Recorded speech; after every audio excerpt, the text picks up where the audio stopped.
میں محمد ارشد آل انڈیا علماء کے صدر سید دلاور مخصوصی سے مخاطب ہوں۔ حضرت جب سانپ بوڑھا ہوتا ہے تو وہ بھی سیدھی چال چلتا ہے۔ آپ میرے کو 15 سال سے جو ستا رہے ہیں، آخر آپ سانپ سے بھی گئے گزرے ہیں کیا؟ آخر عورت کا چکر ایسا ہی ہوتا ہے، اور یہ بیوہ عورت کا تو بہت ہی برا چکر ہوتا ہے۔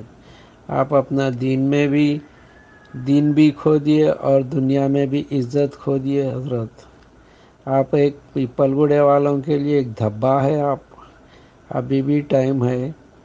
آپ کیا کرو، درے کھاؤ، 50 درے کھا کے پھر سے کلمہ پڑھ کے ارشادی لے کے پھر اللہ تو ہے لا الہ ہونے کا ذکر شروع کرو۔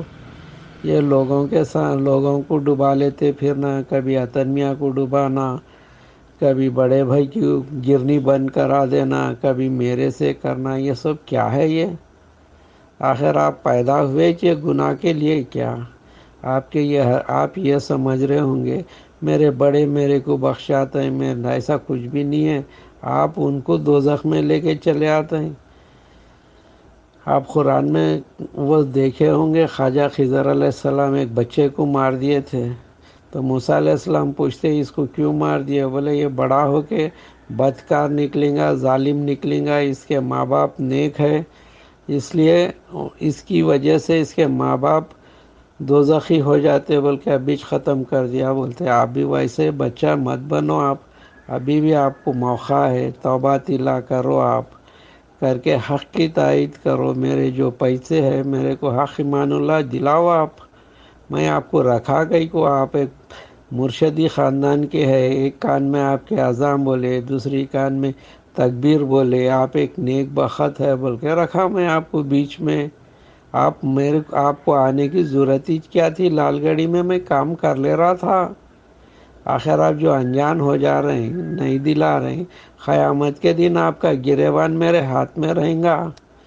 ویسے آپ قیامت کو اگر مانتے تو کب کی ہو جاتا تھا کام، لیکن ایپل گوڑے والوں کی زندگیاں خراب کر دیے حضرت آپ۔ بڑا افسوس ہوتا، ابھی بھی ٹائم ہے، دیکھو توبہ طلع کرو، اور میرے پیسے جو آنا ہے وہ دلاؤ۔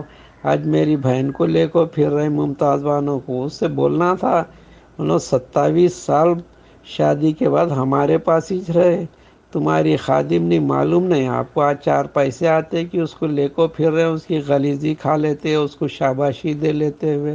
بڑا شرم آتی میرے کو آپ کے یہ حرکتوں کو۔ اور ہمارا بھونے کو اس سے یہ چاپلوسی کر کو پیسے توڑ لینا، یہ ہے کیا مہدویت میں؟ وہ سبحان میاں ویسی چھے، وہ جاوید میاں ویسی چھے، تمہارے پورے خادمہ ویسی چھے۔ آج اقبال بھی پورے گاؤں کی زمین بیچ لے رہا، آپ کا کام بنتا آپ مرشد بنے، آپ سمجھانا اس کو، خالی اس کی جیب کے اوپر نظر رکھے تو کیسا آپ؟ اب یہ عمر میں تو بھی توبہ طلع کرو، کر کے ذرا میرا حق میرے کو دلاؤ۔ آخر وہ بیوہ کی محبت میں میرے کئی کو ڈبا رہے ہیں آپ۔ آپ کو اگر ایمان ہے واقع میں آپ ایک مرشد ہے تو میرا حق میرے کو دلاؤ، نہیں تو بول دو نہیں میاں میرے سے پوچھو کرو نہ کوئی یہ سب میں ڈرامہ کرو، یہ پیری مریدی کچھ بھی نہیں ہے، کئی کو تم میرے کو بار بار جھول رہے ہیں بول کے بول دو آپ، میں مرشد گرشد کچھ بھی نہیں ہوں، تم دھوکے میں ہے بول کے بول دو آپ۔ آخر میں کب تک خاموش بیٹھوں؟ آتے میری اماں کی برسی کھا لیتے بابا، ارے شرم آنا آپ کو، میں اتنا بڑا نقصان کرا خواجہ میاں کا، اس کے بیٹے کا، اس کی برسی میں کیسا جاؤں میں؟ بلکہ غیرت نہیں آپ کو؟ ارے انسان ہے تو غیرت رہنا حضرت، اس میں جس میں غیرت ہے اس میں ایمان ہے۔ آخر آپ کو کتا بولنا؟ اب تو یہ تو اثر کرا ہی چوں گا آپ کو، یہ بھی اثر نہیں کرا تو ختم ہوگا، تمہارا ایمان ہی نہیں ہے۔ اور بھائیاں جا رہے ہیں تمہارے کو سجدہ کر کو آ رہے، ان کو یہ کمینوں کو انگلی پکڑ کو چلنا سکھایا، ترقی کرایا، آج تمہارے گود میں جا کو بیٹھ رہے، تمہارا کو خیال نہیں میاں بڑے بھائی کا کیا حق ہے بولنے کا؟ آخر حق سے ایسا کہ دولت کے واسطے ایسا کئی کو ایمان بیچ لے رہی۔